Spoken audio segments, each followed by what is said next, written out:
Battle of Talikota, 1565 AD. Watershed moment in history of India. Let's go.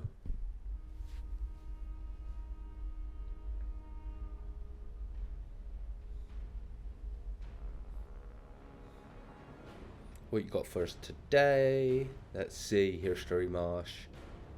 From the 8th century onwards, the Indian subcontinent was subject to relentless Islamic invasions. Eventually, Muslim leaders oversaw the forming of various empires and sultanates, establishing a presence that lasted for centuries. Around the mid-1500s, in the Deccan region of South India, the presence of those faithful to the word of the Prophet was manifested in the form of 5 sultanates that, despite sharing the same faith, were constantly at each other's throats. But while the Islamic states were expanding their influence and territories, local Hindus were not being idle. Just to the south of the Deccan Sultanate stood a powerful Hindu state, the Vijayanagara Empire. We have our players. How's it gonna go? The Vijayanagara Empire rose to prominence as a culmination of attempts by the southern Hindu powers to ward off Islamic invasions. Right. At its peak, it had subjugated almost all of South India's ruling families, thus becoming a notable power. In 1542 AD, the latest Vijayanagara emperor died at a young age, leaving only his nephew Sadashiva Raya, who was underage at the time, as the heir to the throne. Maybe not. A commander and son-in-law of the previous emperor, Ramaraya, saw an opportunity to assert himself and seize the throne. He was a valiant commander, a skillful and fearsome warrior, who had led several successful campaigns in the past, and was also an able administrator and diplomat. Of course he thought he was better. Acting as regent, he put the legitimate heir under virtual house arrest, quickly taking control of the state, and replaced officers in important positions with people personally loyal to him. Now a de facto ruler of the Vijayanagara Empire, Ramaraya's policy was that of pitting one sultan against the other, aiming to expand the borders of his empire and keeping the realm secure by capitalizing on the enmity between the Deccan sultans. I see, that's kind of smart. This policy of divide and rule was made easier by the quarreling Deccan sultans, who repeatedly asked Ramaraya to act as mediator.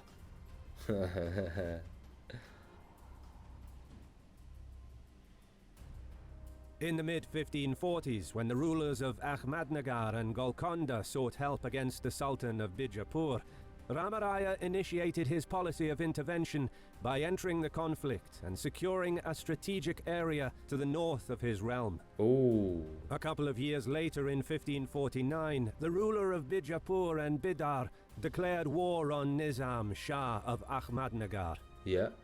As a result, Ramaraya fought on behalf of the Ahmadnagar ruler and secured the fort of Kalyana. Then in 1557, he allied himself with Ali Adil Shah of Bijapur and the ruler of Bidar during the Bijapur invasion of Ahmadnagar.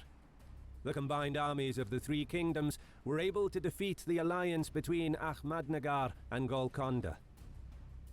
Year in, year out, as conflicts between the Deccan Sultanates continued for almost 20 years, Ramaraya skillfully kept switching sides to further his interests. Then, in 1558, yet another conflict sparked between the Deccan Sultanates. The ruler of Bijapur was on the brink of war with the Sultan of Ahmadnagar. Ali Adil Shah of Bijapur sought the assistance of the ruler of Golconda and of Ramaraya in a continuation of this vicious cycle of interchangeable and opportunistic coalitions, which was typical of the period.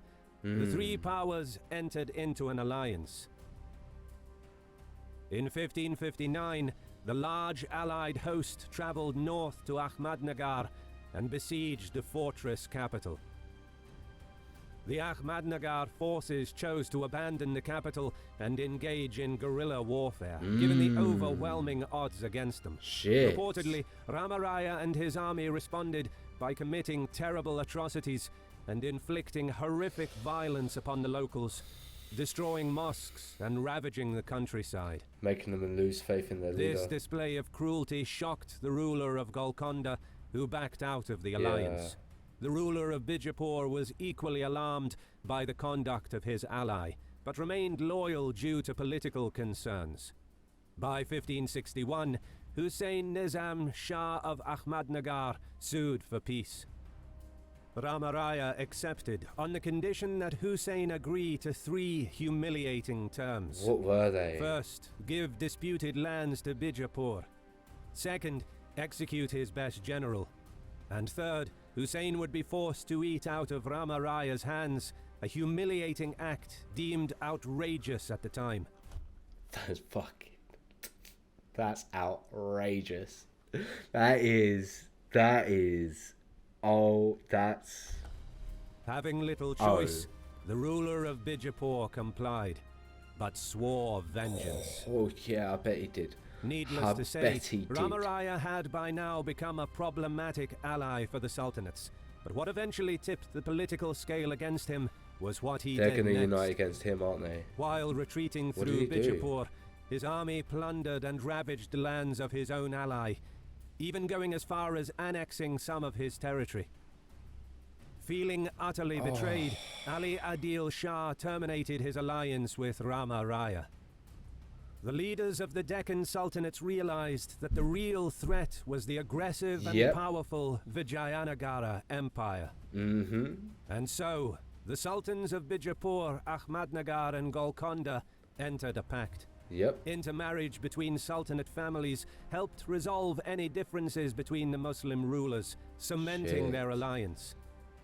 Resentful, they agreed to make war against Vijayanagara, and as soon as the marriage festivities were over, an emissary was sent to Ramaraya's court with a simple message: give up the key forts of Mudgal and Raichur.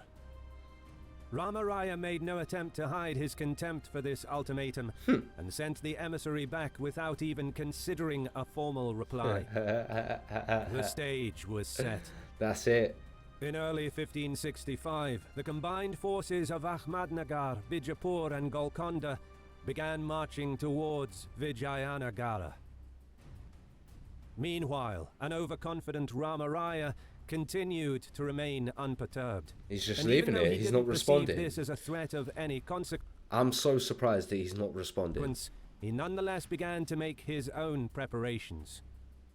A contingent of about 20,000 horsemen was sent as an advance force under the leadership of one of his brothers. Oh no, he is responding. He followed up with another force of sizable strength, intending to prevent the Islamic army from crossing the Krishna River, which demarcated the northern borders of his empire. The huge but cumbersome Vijayanagara army slowly marched to meet the enemy. On the 28th of December 1564, Allied Sultanate armies reached the river Krishna and were soon followed by the huge army of Ramaraya.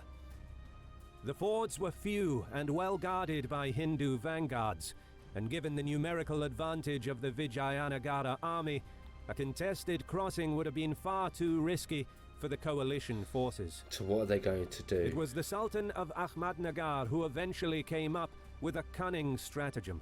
He ordered the Sultanate armies to march eastwards to an undefended ferry further down the river. Ramaraya started following him after withdrawing many of his forces from the river fords. For 2 days, both armies marched eastwards until, on the 2nd of January 1565, behind the screen of dust that was made by the moving army, a select body of hardy and swift cavalry under Nizam Shah made a forced march back to the coming around for that flank. Original fording point. The few remaining Vijayanagara troops that were guarding the ford were caught completely off guard and were annihilated by the lightning-fast Muslim contingent. With a bridgehead secured, the rest of the Sultanate armies lost no time and immediately marched back and crossed the river. In a stroke of genius, Nizam Shah stole the crossing, avoiding potentially massive casualties. Despite being outwitted, the old Vijayanagara regent, who was then in his 80s, was not disheartened by this setback. he decided to personally lead the Hindu armies and ordered some of his units to randomly attack the Muslim force. Interesting. But the conduct of his soldiers was undisciplined and without a strategy. Shit. After some minor skirmishing, the two armies marched southwards until they reached a plain near the city of Talikota. Okay, how's this fight gonna play out? Let's go. Let's see. At the crack of dawn, on January 26, 1565, the two enormous armies arrayed for battle. Estimations about the size of the Muslim force that marched against Ramaraya's empire vary wildly. In total, the army numbered around 80,000 infantry and 30,000 cavalry, accompanied by several dozen modern artillery cannons that were the trump card of the allied army. The army of the Deccan Sultanates deployed in a linear formation, with infantry and cavalry intermixed between the different rulers of the coalition. The cannons were placed behind the main line. Ramaraya's Hindu army was even larger, numbering an estimated 140,000 infantry, 10,000 cavalry, and over 100 war elephants. The force also included a considerable amount of cannons, but their artillery pieces were heavy, unwieldy, and obsolete. So they were useless. The Vijayanagara also deployed in a linear, bulky formation, designed to use the advantage of their huge numerical superiority. Those cannons just got Ramaraya's army would rely on brute force to win the day.